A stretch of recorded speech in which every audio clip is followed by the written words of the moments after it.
to our marriage. We didn't have a marriage anymore. And then that just messed my whole life up, really, because I was so sincere with taking care of my child, and then I didn't know his parents, and I didn't know where he was. I didn't know where he was, and I was just out looking for life. I was really looking for life because I didn't know what life was all about. But God was always with me, all the time. I could feel the Lord in my life. Everywhere I went, I could feel. That's okay. You take your time.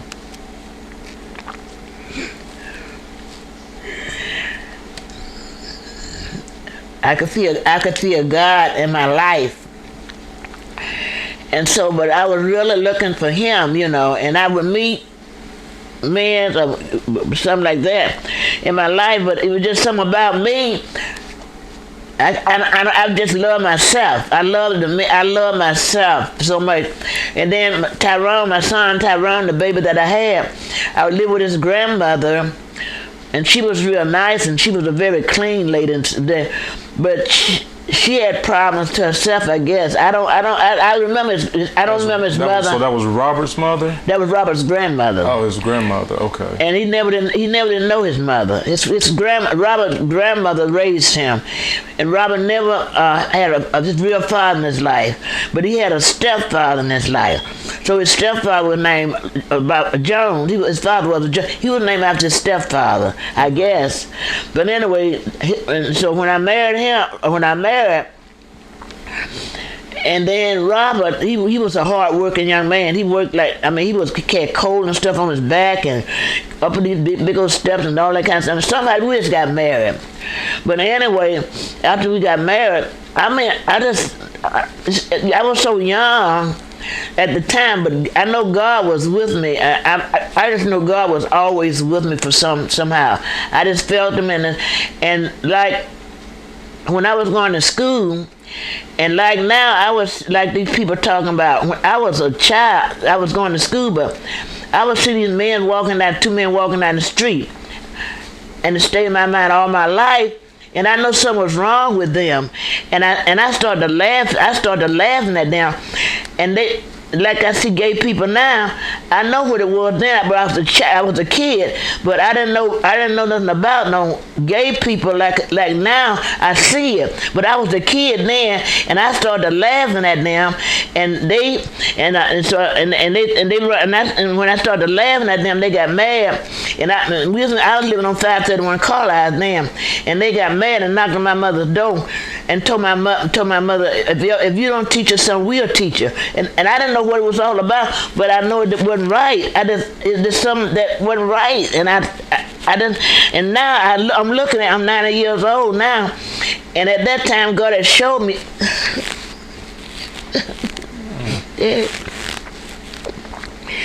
God had showed me that thing, and all during my life, in my marriage life, I had a miserable marriage life. All my life, I had a miserable marriage life. But I love myself, and I know I could feel God. I could feel God all of my life, all the time. And then I lived after I got grown and was married. My husband was never in my life, but that Robert Jones, which I married and had 2 children by. He never was in my life. So eventually I met a young man, and so eventually I met this young man. I got in church in 1971, between 71 and 72. Went to church. So how did you get in the church? Like did somebody invite you, or yes, did you? Lonnie, which is your Deborah Jean, my daughter, and all of them, it was in Holiness Church, and her Maria and all was in Holiness Church. And so my daughter Deborah, she would always go to Holiness Church, and they was praying for me all the time, I'm sure, But Elder London, I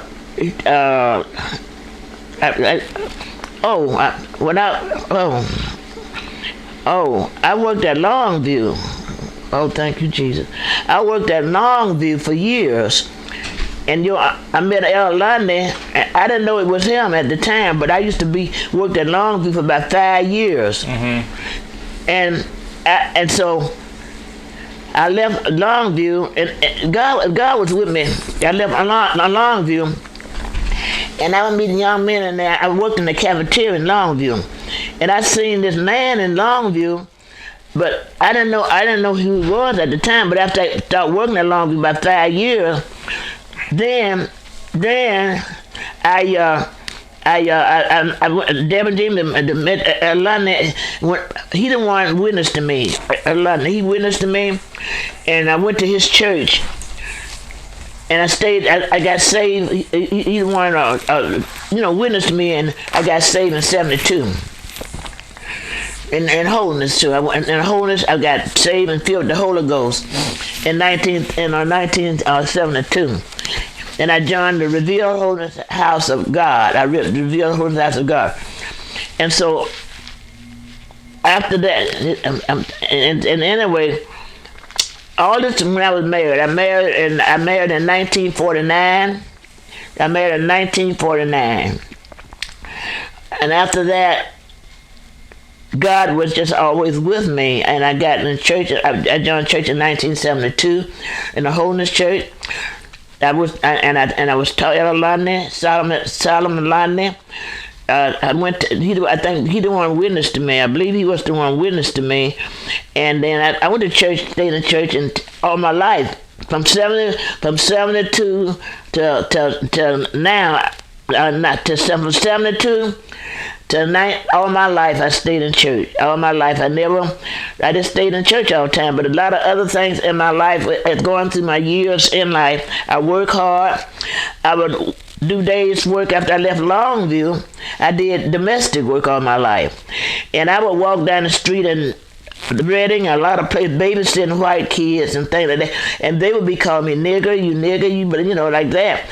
But somehow it didn't bother me. I worked in Roseland, and this was the biggest thing I've ever had in my life, working domestic work in private family with white people. I was working, I was working in this house on Roseland, and so I cleaned windows and ironed and washed and sweat and washed, cleaned windows and things like that. And so the white lady that I was working for doing private family, I went and had to clean, and her little girl was back there in the bed, so I went back there. She said, go back there and tell me. Her little girl jumped up and jumped out the bed and flew from me, telling me, Mommy, she black. Who was you working for at that time? Private family and private home in Roseland, doing Destiny McGraw. That's what I did most all my life, know. And so after that, there's a white lady come in to babysit, and I was the cleaning lady. And so after I cleaned the house and ironed and washed when and so the mother, the one I was cleaning for, she left because she had the white lady there to babysit, and I was the cleaning lady. So when she came back, when the lady that I was cleaning for came back to the house, she got to looking. She got to looking around and looking like this and like that. And I in my spirit, I didn't like what she was doing, and I didn't like what the little girl had done to me, like she was scared of me. But the white lady was still there, and so anyway, she came at that lady that I was cleaning for. She came back to me and told me, I don't see nothing you done. I told that lady, I said, lady. So what do you mean she don't? So are you saying you said she don't see nothing you have done? So and I worked myself. After you had already been working? Okay. After I had cleaned and everything, she told me I hadn't did nothing, and the white lady was there, babysitting for her, and she just looking around. I know something in my spirit when she was doing that. I was getting angry because I could just feel what she was doing to me.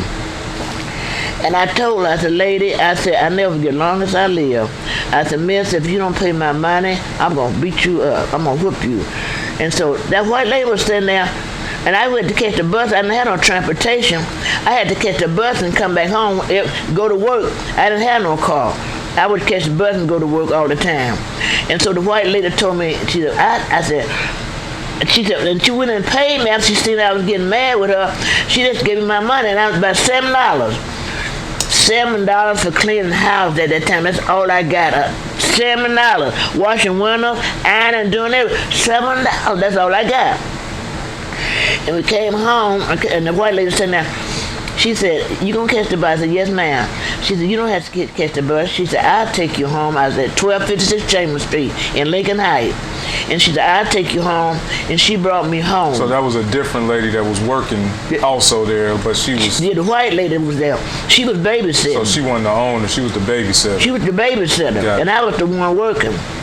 And so anyway, when I got ready to come home, the white lady said, "You don't have to take the bus." She said, "I'm finna leave." She said, "I'll take you home." She brought me home, and in the car we was riding, she said, "Don't go back." She said, "Don't go back there anymore." She didn't have to tell me, 'cause I wasn't going back anyway anymore, you know.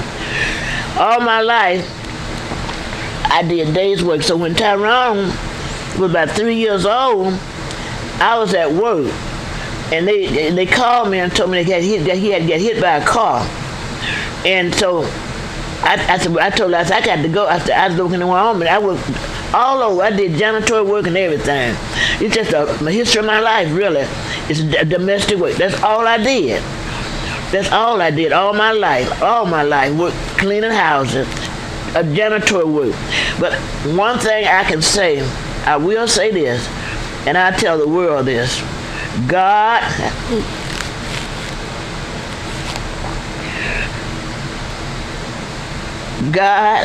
have always been in my life. But always from I know that God would give me visions and things that happened to me, that if I would tell some of my family how God, if I was trying to tell some of my family and stuff like this, how God had dealt me from a child, or when I was going through things in my life, they wouldn't hardly believe me, because they looking at me like, "You mean to tell me that happened to you?" I'm gonna say this. I'm gonna let to some of the things that my brother Leroy, when him and Geraldine was together, I would go up their house, and I had married again. I married again, William Nash. I married him, and he drank and everything, but he was nice to me, but he had problems. I know his dad and all of them. His dad had problems. I married again. He was nice, but him and his mama, his mother, and his father had problems in their home with the family, the children, and everything. But he was in Buster. He had a brother named Buster Nash. This after I married again in 1972. That's when I married again, 1972. Okay.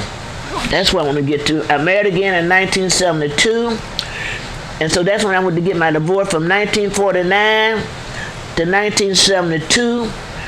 I was not married until, from 49 to 72, I was not married.